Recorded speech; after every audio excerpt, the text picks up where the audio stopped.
Gold, silver, copper, precious metal में आपको invest करना है, लेकिन सबसे बड़ा क्वेश्चन क्या है, कहाँ इन्वेस्ट करूं, कैसे इन्वेस्ट करूं? क्या मैं गोल्ड कॉइन लूं या गोल्ड बार लूं, या मैं गोल्ड के ईटीएफ में करूं? क्या मैं सिल्वर कॉइन लूं या मैं सिल्वर के ईटीएफ में करूं? कॉपर को कैसे होल्ड करें? कॉपर तो फिजिकल में मिलता ही नहीं है। तो आज इस वीडियो में मैं सीए राहुल जैन आज एक इंपॉर्टेंट टॉपिक पे बात करूंगा कि physical gold investment versus digital gold investment, physical silver investment versus digital silver investment and investment in copper कैसे कर सकते हैं, और साथ साथ कुछ और मेटल्स, प्लेटिनियम, प्लेडेनियम, पता नहीं क्या क्या नाम है, क्या उनमें हमें इन्वेस्टमेंट करनी चाहिए, नहीं करनी चाहिए, वो भी आज डिस्कस करेंगे। So let's start. सबसे पहले एक बात करते हैं physical gold versus digital gold. अब फिजिकल गोल्ड का मतलब क्या है? ज्वेलरी, कॉइन्स और या गोल्ड बार। अब ज्वेलरी जो है वो एक इन्वेस्टमेंट नहीं देखी जाती, ideally it's more of a emotion अपने लिए, या जब उस ज्वेलरी को यूज करते हैं तो आप मन से खरीदते हैं, इन्वेस्टमेंट के लिए नहीं, उसको पहनने के लिए। और साथ साथ एज अ ज्वेलरी अगर आप देखें तो उसके एक मेकिंग चार्जेस पहले लग जाते हैं। मेकिंग चार्जेस अराउंड 5%, 3% या 10% तक जाते हैं, या अराउंड 15% तक जाते हैं। तो वहां पे कॉस्ट तो वैसे एड ऑन हो गई है,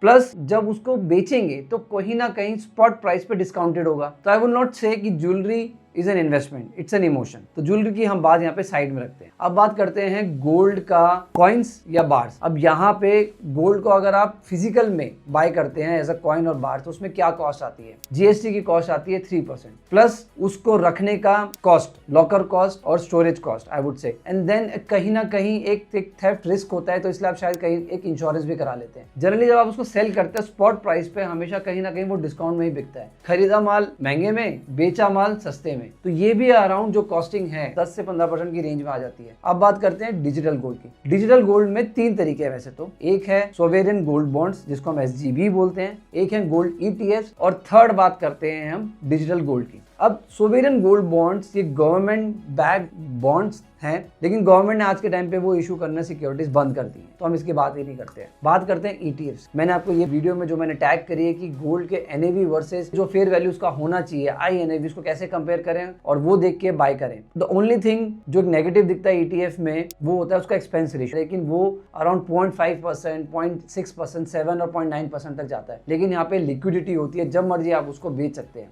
गोल्ड ईटीएफ की मैंने ये बात करी। अब बात करते हैं डिजिटल गोल्ड की, जो दूसरे डिफरेंट प्लेटफॉर्म्स में होता है, बट उसका रिस्क क्या है? अनरेगुलेटेड होता है। सेबी की पीछे गाइडलाइन भी आई थी, नोटिफिकेशन आई थी, जहां पे मना किया गया था कि डिजिटल गोल्ड में आपको बाय नहीं करना चाहिए, बिकॉज वो अनरेगुलेटेड मार्केट है। अब कंपैरिजन कर लेते हैं physical gold versus digital gold. Physical gold में ज्वेलरी को मैं बिल्कुल मना करूंगा, गोल्ड कॉइन्स और बार आप रख सकते हैं, लेकिन आप अपना एक कॉस्ट फैक्टर मान के चलें, 10 से 15% का आपका कॉस्ट फैक्टर है, जिसके कंपैरिजन में मैं बोलूंगा गोल्ड ईटीएफ में कॉस्ट बहुत ही मिनिमम है। कोई सेफ्टी का इशू नहीं है, कोई लॉकर का इशू नहीं है, इतना जीएसटी का इशू नहीं है, सिर्फ एक्सपेंस रेशियो है। तो कंपैरेटिव लिक्विडिटी ज्यादा है गोल्ड ईटीएफ में as compare to gold bar और गोल्ड कॉइन। सिमिलरली बात करते हैं सिल्वर की। सिल्वर में भी वही 2 ऑप्शन, फिजिकल और डिजिटल। फिजिकल में सिल्वर देखो बार्स आते हैं, कॉइन्स आते हैं, but as a jewellery silver की इतनी अच्छी कंपैरेटिवली यूटिलिटी नहीं है, लेकिन हाँ सिल्वर की यूटिलिटी इंडस्ट्रियल एप्लीकेशंस के लिए है। नाउ जब सिल्वर बार्स आती हैं उसकी वैल्यू अगेन जब आप बाय करते हैं,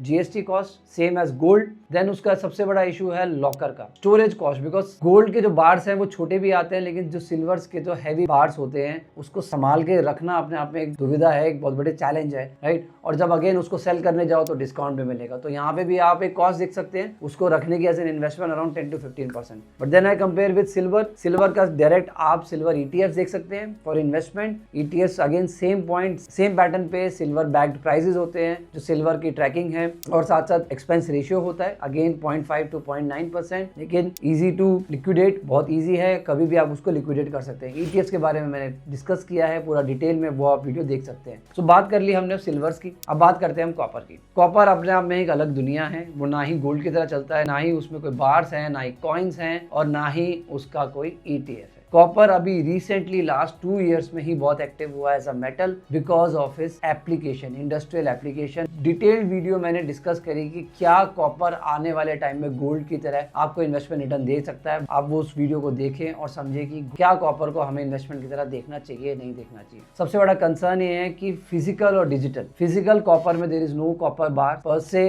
कॉपर बार्स हैं बट इतना अवेलेबिलिटी नहीं है as compare to gold and silver. Digital में देखें तो कोई कॉपर का ETF डायरेक्ट नहीं है। तो यहाँ पे थोड़े से लिमिटेड ऑप्शंस हैं कि कॉपर का ETF भी नहीं है और कॉपर में फिजिकल इन्वेस्टमेंट करना भी इज नॉट दैट इजी। तो दैट्स व्हाई इवेंचुअली आप क्या कर सकते हैं अगर आपको कॉपर में करना है, या तो आप डायरेक्ट इक्विटी स्टॉक्स में देखें जहां आप जो उससे रिलेटेड कॉपर से रिलेटेड माइनिंग करती है, जैसे हिंदुस्तान कॉपर, उसका नाम है कॉपर होने से वो शेयर प्राइस इतना भाग गया है, राइट, जबकि वो डायरेक्ट कॉपर में डील नहीं करते हैं, माइनिंग में डील करते हैं, राइट। नाउ ETF है उसका, अगर कोई ETF डायरेक्ट नहीं है, एक मेटल ETF है जो ओवरऑल मेटल स्टॉक्स में इन्वेस्ट करता है एज एन ETF। तो वो आप देख सकते हैं, मैंने अपनी डिटेल वीडियो में वो डिस्कस भी किया है। अब बात करते हैं कुछ और मेटल्स क्या हो सकता है, प्लेटिनियम, प्लेडिनियम। देखो ये फैंसी नेम्स है, राइट। अब ये फैंसी नेम्स होने से हमें लगता है यार जिस तरीके से कॉपर भाग रहा है क्या पता ये भी भागे, बट द पॉइंट इज कि इनकी यूटिलिटी बहुत कम है, इंडस्ट्रियल यूटिलिटी भी अभी बहुत कम है, रिटेल यूटिलिटी भी कम है, लिक्विडिटी पर से नहीं है। तो एज अ रिटेल इन्वेस्टर मैं क्यों इनमें इन्वेस्ट करूंगा?